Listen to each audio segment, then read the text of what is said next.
So hello and welcome everyone. I believe कि आप सब खुश होंगे, हैरोफीत से होंगे। कल आपका पेपर है एंड आई थॉट कि मुझे आपसे बात करनी चाहिए because this is the time जहाँ पे आपको किसी की बात की ज़रूरत हो सकती है।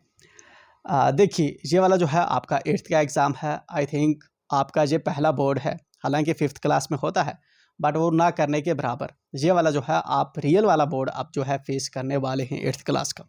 And on the top of the thing आपके जो है इस बार मॉडल पेपर्स भी जो है आपका पेपर्स का पैटर्न भी जो है चेंज हुआ है।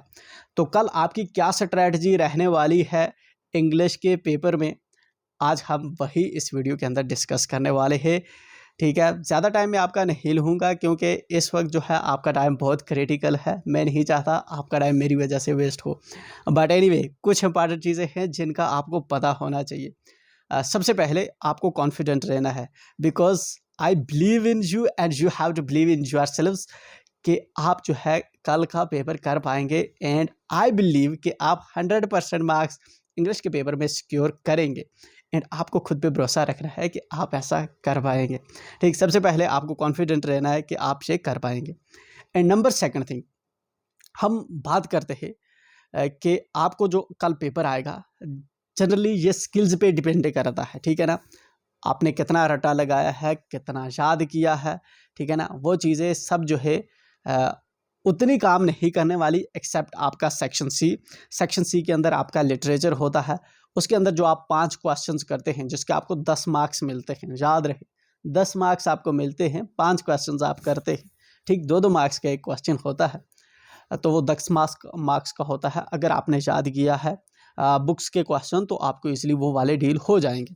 लेकिन जो रेस्ट आपके इंग्लिश के 30 मार्क्स हैं section A and section B के अंदर, ये वाले सिर्फ आपकी स्मार्टनेस और आपके स्किल्स पे डिपेंड करते हैं। ठीक है, आप कितने कॉन्फिडेंट हैं इस चीज़ पे डिपेंड करते हैं। देखिए, कभी कभी क्या होता है बहुत से स्कूल्स के अंदर, एज आई नो कि वहाँ पे नकल करवाते हैं। ठीक, काफ़ी लीनियंसी होती है एंड कोई टीचर आता है दिखाता है, या आप अपने साथ कुछ पेजेस वगैरह चिट्स वगैरह लेके चले जाते हैं एग्जाम हॉल के अंदर।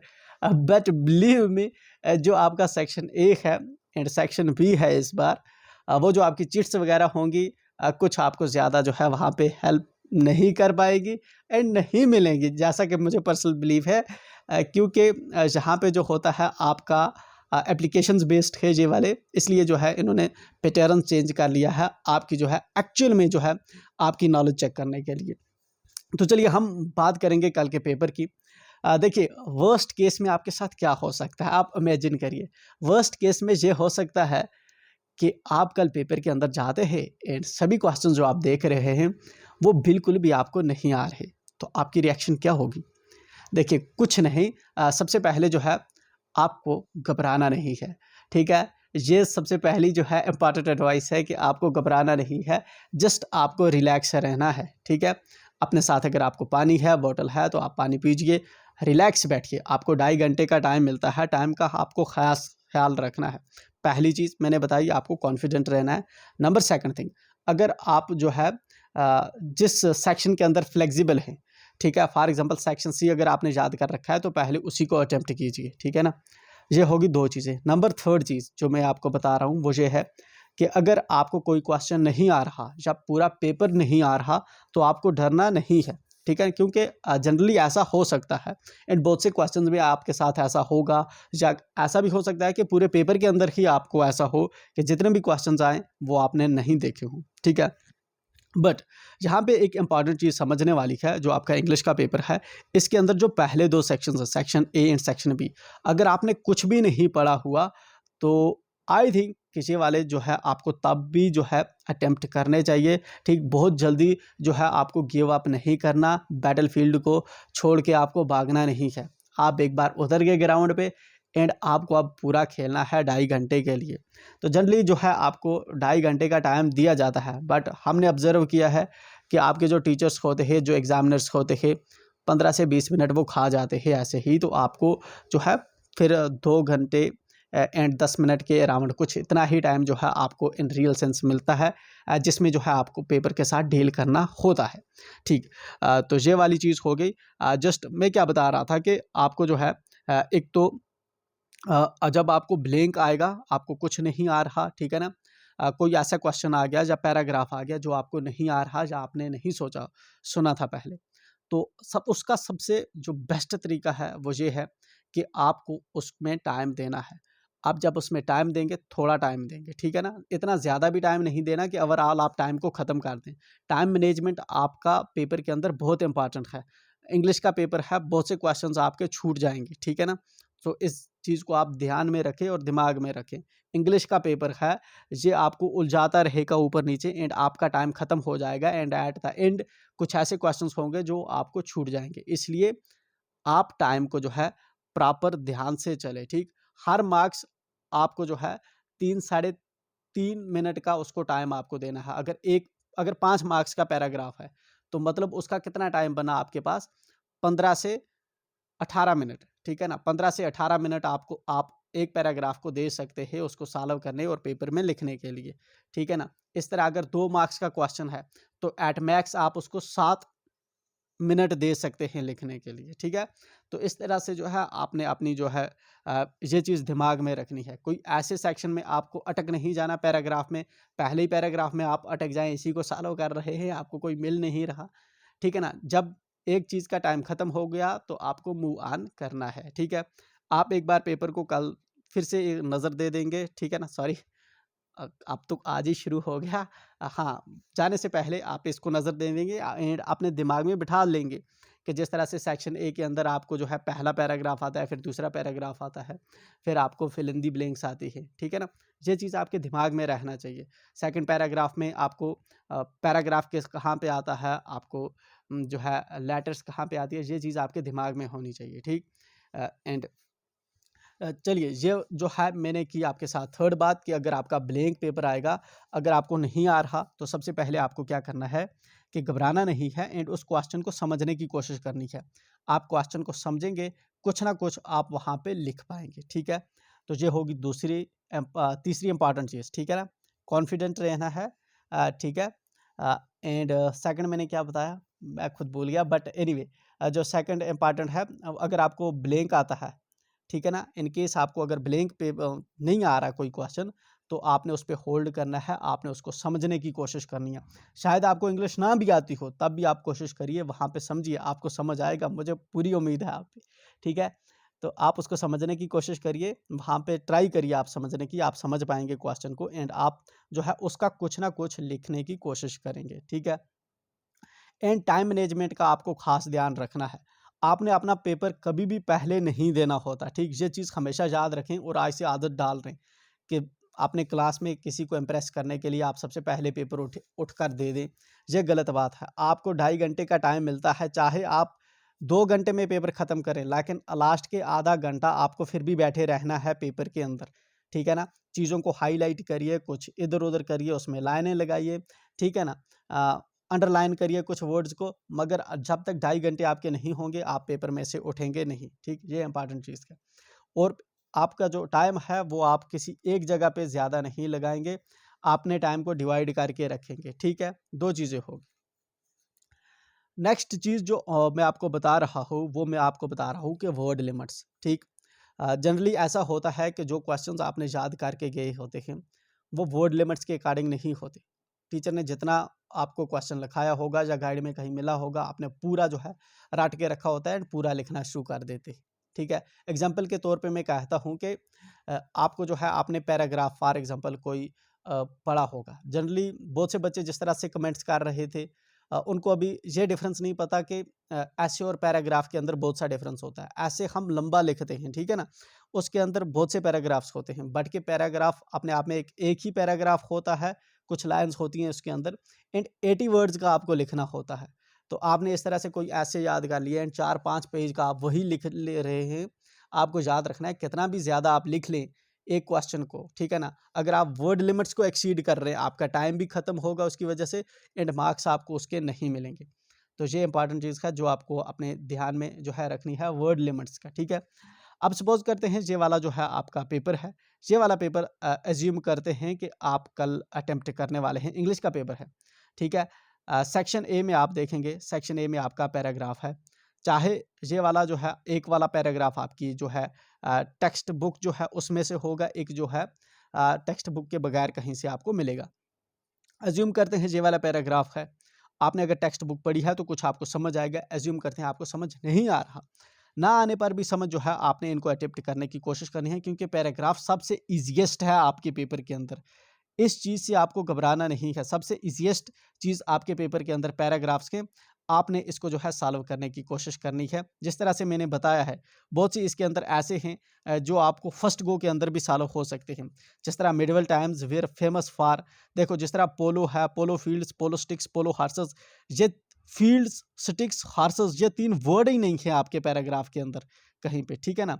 आप देखेंगे फील्ड्स, ठीक है, स्टिक्स, हार्सेस, ये वर्ड्स ही नहीं है, तो ऑटोमेटिकली बहुत से आपको जो है 1-2 क्वेश्चन तो ऐसे मिलेंगे जिनके अंदर जो है 3 ऑप्शंस जो है आपके पैराग्राफ के अंदर हैं ही नहीं, लेकिन तब भी इसने जो है नीचे दे रखे हैं। तो ऑटोमेटिकली जो है देखो कितना ईजी है, आपको ये ट्रिक समझनी है। जिस तरह से ब्लैंक वाला क्वेश्चन है, इसमें जो है आपको पहली जो यहाँ पे लाइन है, यहाँ पे ऊपर मैच करवानी है, कुछ ना कुछ इसमें से ढूंढना है, ठीक है ना। पोलो वाज फेमस जो है ड्यूरिंग, ये वाला जो है इसके अंदर भी जो है कुछ ना कुछ आपको यहाँ पे ढूंढना है, आपको ट्राई करना है, कहीं ना कहीं से लिंक करना है, छोड़ना नहीं है, ठीक।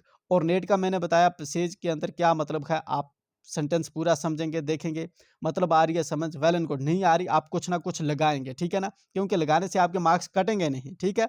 बट आपको नहीं आ रहा, थोड़ा आप टाइम दीजिए, आप कोशिश करिए कि आप कर पाएंगे, एंड आई एम श्योर आप कर पाएंगे, ठीक। देन आपको जो है वर्ड के अंदर यूज करना है, जिस तरह पैट्रोनेज है, ठीक। अगर चाहे इससे कोई डिफिकल्ट वर्ड भी आ सकता है, अगर आपको नहीं आ रहा, ठीक है। जिस तरह पहले तो मैंने आपको बताया था कि आप जो है यहाँ पे जो ऊपर सेंटेंस दिया हुआ है इसी के अंदर जो है इसको फिक्स करें, थोड़ा बहुत चेंज करके।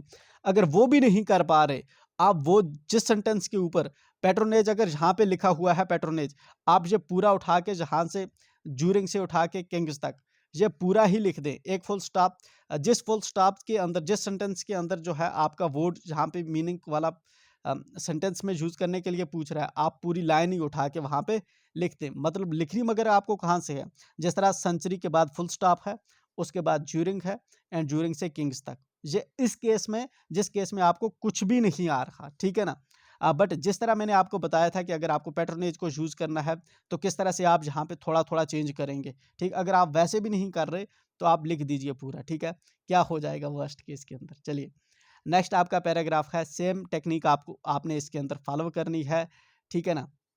जहाँ पे जो है आपको क्वेश्चन जो है ढूंढने हैं, तो जस्ट आप जो है किस तरह कर पाएंगे, थोड़ा इसको पढ़ेंगे, क्वेश्चंस पढ़ेंगे, इसका मतलब समझने की कोशिश करेंगे, ऊपर से पैराग्राफ समझने। देखो आप पैराग्राफ पढ़ेंगे, आपको पैराग्राफ नहीं समझ आएगा, बट आप क्वेश्चंस पढ़ेंगे, आपको समझ आएगा कुछ कि क्वेश्चंस कुछ पूछ रहा है, एंड आप क्वेश्चंस के बाद फिर पैराग्राफ पढ़ेंगे, फिर आपको थोड़ा थोड़ा समझ आना शुरू होगा, ठीक है ना। जब आपको आइडिया लग जाए कि इसका, आपने गैस करना है, ठीक है, आपने गैस करना है, अगर आपको समझ नहीं भी आ रहा आपने गैस करना है, एंड आपने जो आंसर है उनको करने की कोशिश करनी है, ठीक है।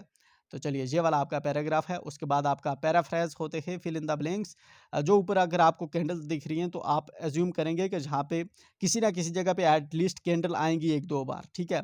अगर जहाँ पे आपको कोरोना वायरस का जो वो शेप दिख रहा है तो आप एज्यूम करेंगे कहीं ना कहीं कोरोना वायरस यहाँ पे आएगा, ठीक है। इस तरह से जो है आप जो है चीज़ें गैस करते जाएंगे। आगे अपने सेक्शन बी पे, सेक्शन बी पे आप जब आएंगे तो पहले आपको है पैराग्राफ। पैराग्राफ में आपको 2 ऑप्शंस मिलते हैं, या तो आप इमेज पे लिखेंगे या तो आप इस तरह से लिखेंगे। देखिए जब आपका पैराग्राफ होता है ना, पैराग्राफ जनरली आपका किस पे हो सकता है, देखिए जहाँ पे हेल्थ पे हो सकता है, हेल्थ वाली थीम पे, या आपका हो सकता है आपका पैराग्राफ एजुकेशन पे हो सकता है, या आपका नेशन बिल्डिंग पे हो सकता है आपका पैराग्राफ, या आपका पैराग्राफ विमेन एम्पावरमेंट पे हो सकता है, या डेमोक्रेसी पे आपका पैराग्राफ हो सकता है, या पोल्यूशन पे आपका पैराग्राफ हो सकता है, ठीक। यही ऐसे टॉपिक हैं जिन पे आपका पैराग्राफ हो सकता है, इसके बियॉन्ड जो है आपका पैराग्राफ नहीं होता, ठीक है ना। मतलब कि एट मैक्स आपकी 5 से 6 थीम्स होती हैं, 6 से 7 थीम्स टोटल होती हैं जिसमें आपका जो है पैराग्राफ का क्वेश्चन, कोई भी पैराग्राफ पूछा जाता है। एंड याद रहे ये आपका पैराग्राफ है, ना कि ऐसी है। अब एज्यूम करते हैं आपको पैराग्राफ आ गया एंड आप उसके लिए तैयार नहीं थे। फॉर एग्जांपल आपको पैराग्राफ आ गया कि सोशल मीडिया का क्या इम्पैक्ट है हमारी लाइफ के अंदर, ठीक है, या नेशन बिल्डिंग प्रोसेस आ गया। अब आप एज्यूम करिए सोशल मीडिया का या नेशन बिल्डिंग प्रोसेस का आपको छठी क्लास का कोई ऐसा क्वेश्चन आपने कहीं पे याद किया हो जहाँ पे सोशल मीडिया वर्ड आता हो या नेशन बिल्डिंग वर्ड आता हो, या 8th क्लास की जो है कहीं ज्योग्राफी में आपने या सिविक्स में आपने या किसी भी सब्जेक्ट में आपने कोई क्वेश्चन वैसा आपको आता है जो चीज़ आपने जहाँ पे पूछ रहा है। फॉर एग्जांपल ये पूछ रहा है नेशन बिल्डिंग, तो आप याद करेंगे कि नेशन बिल्डिंग का कोई क्वेश्चन आपको सिविक्स में आपने याद किया है आज या या छठी में या 5th में या 7th में, तो आप उसको उठा के लिखेंगे। मैंने आपको बताया था कि जो आपका 80 to 100 वर्ड्स होता है, आपको 80 वर्ड्स पूरा करना है, आप कुछ भी करके इसको पूरा करेंगे, ठीक है ना। तो जनरली हम गैस नहीं देते जहाँ पे, क्योंकि गैस आपको जो है मिसगाइड करते हैं, ठीक है। हम आपको तरीका बताते हैं कि आप किस तरह से करेंगे, ठीक है। तो इन पेपरों के अंदर गैस जो है एडमैक्स आपका लैंग्वेज पेपर के अंदर काम करता भी नहीं है, ये चीज़ भी आपको ध्यान में रखनी है। नेक्स्ट आपका लेटर है। लेटर के अंदर आपको ध्यान रखना है कि आप जो है इसकी प्रॉपर तरह से आप इसकी फॉर्मेटिंग कर पा रहे हैं। फॉर्मेटिंग का मतलब है आपको कहाँ पे जो है द प्रिंसिपल लिखना है, कहाँ पे सब्जेक्ट लिखना है, ठीक है ना। सब्जेक्ट के आगे क्या डालना होता है, कहाँ पे सर लिखना है, सर के अंदर आगे कामा डाल के किस तरह से आपको बॉडी में शुरू करना होता है। एंड जहाँ पे जो आप लाइन लिखेंगे ना, उसके बाद जो बीच में लिखने वाली लाइन है, अगर आपको गलत भी हो जाती है वो इतना इशू नहीं है, लेकिन आपने फॉर्मेट तब भी बनाना है, ठीक है। तो जहाँ पे आप देखेंगे जिस तरह से यू आर स्कूल है, तो इसको फिर अवर स्कूल लिखना है, ठीक है ना। यू आर को ऐसा नहीं कि आप अपनी बॉडी के अंदर भी यू आर लिख रहे हैं, ठीक है ना। तो इस चीज़ का आपको खास ध्यान वहाँ पे रखना होगा, जहाँ पे आप गलती जो है कर सकते हैं। बाकी जिस तरफ से मैंने आपको दिखाई थी, आप किस तरह से इसके अंदर ट्रिक यूज़ करेंगे, आपको अकॉर्डिंगली वैसे ही यूज़ करना है। देन नीचे आपका ईमेल है। ईमेल अगर आप लिख रहे हैं तो ईमेल के अंदर आपकी डेट, आपका फ्रॉम, आपका टू, ठीक है ना। आपका टाइम, ये इंपॉर्टेंट है लिखना, ठीक है ना। बॉडी उसका आप उसी तरह से बॉक्स बनाएंगे जिस तरह से हमने बनाया था। देन उसके बाद जो है आप इसको भी लिख सकते हैं। देन जब आप डायरेक्ट मैसेज कर, जब फेसबुक मैसेज के अंदर आपका टाइम और डेट इंपॉर्टेंट होता है, एंड देन जो है आप लिखते हैं, ठीक है ना। कुछ भी करके आप जो है लिख सकते हैं, ठीक। अगर इसमें आपकी इंग्लिश की लैंग्वेज आपकी सीधी नहीं भी होती, इसमें चलेगा, ठीक है ना, इसमें उतनी दिक्कत नहीं होती। चलिए, देन है आपका डू एज ट्रैक्टेड। तो इसमें जो है आपको डिफरेंट डिफरेंट वर्ड्स ट्राई करने हैं, ठीक।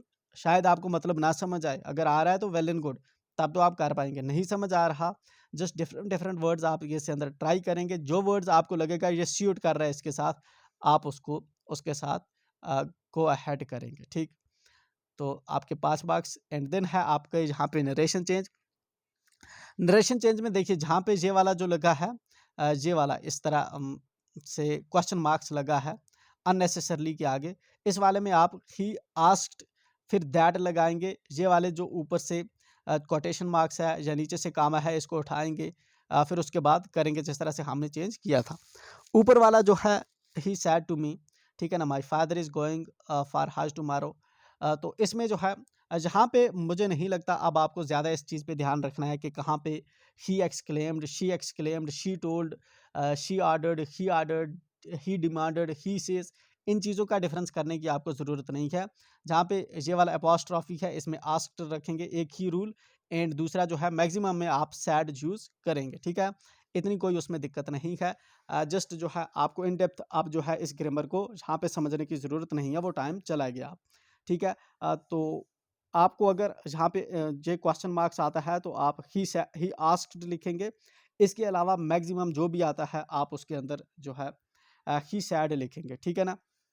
चलिए, बाकी ही सेज कहाँ लिखना होता है, ही टोल्ड, ये वाली चीज़ों को फ़िलहाल आप छोड़िए, ठीक। ये आपको दिक्कत कर देंगी। देन है आपका सेक्शन सी का लिटरेचर। तो ये आपने अगर बुक्स में से किया है, बट वर्ड्स लिमिट्स की आप यहाँ पे ध्यान रखेंगे। 20 से 30 वर्ड्स जो हैं आप यहाँ पे जो है आपको अपने आंसर लिखने हैं। टोटल 5 ही यहाँ पे आप अपने आंसर्स लिखेंगे, ठीक है। 8 दिए गए हैं, उसमें से टोटल 5 लिखेंगे। तो मोस्ट इंपॉर्टेंट चीज़ ये है आपकी, एक तो आपको टाइम का ध्यान रखना है, दूसरा बहुत जल्द गिव अप नहीं करना है। आपको क्वेश्चंस नहीं समझ आ रहे, आपको थोड़ा टाइम देना है, ठीक है ना। स्पेशली जो क्वेश्चंस आपको आ रहे होते हैं, उन क्वेश्चंस को आपने गलत नहीं करना है। आप पेपर पहले कर रहे हैं, आप दूसरी पेन रखिए 2-3 कलर की, आप कुछ चीज़ों को हाईलाइट करिए, वो इंपॉर्टेंट रहेगा, ठीक है ना। आप अपने जो है पेपर के अंदर अच्छी स्पेसिंग रखिए, जिस तरह हम पेपर सॉल्व करते वक़्त रखते थे, ठीक है ना? आपको जंबलिंग नहीं करनी। एक पेपर पे आपने एक क्वेश्चन लिख दिया, गो अवर दूसरा पेपर दूसरे पेज पे आप चले जाएँ, वहाँ पे लिखें। आपने उसके पैसे भरे हैं, ठीक है ना? वैसे भी अब उसका कोई फ़ायदा नहीं है आपकी आंसर बुक का, तो आप अच्छे-अच्छे से साफ-साफ जो है अलग-अलग पेजेज़ पे लिखेंगे। टाइम का ध्यान रखना बहुत इम्पोर्टेंट है। आपको क्वेश्चंस नहीं आएँगे, जो बेजर केस आपको देखने को मिलेगा, बट आपको गिव अप नहीं करना है। जितना टाइम आप पेपर के अंदर देंगे, क्वेश्चन को समझने की कोशिश करेंगे, आप बहुत ईज़िली जो है पेपर करके आएँगे। तो मैं इस वक़्त उम्मीद रखूँगा कि आप जब आएँगे कल एंड हमें ज़रूर बताएँगे कि आपने पेपर अच्छा किया एंड आपने उस टेक्निक को फ़ॉलो किया, जो हमने आपके साथ यहाँ पे शेयर की थी। तो चलते हैं, इसके साथ ही फिर मिलते हैं 5-10 दिन के बाद। Till then bye and enjoy.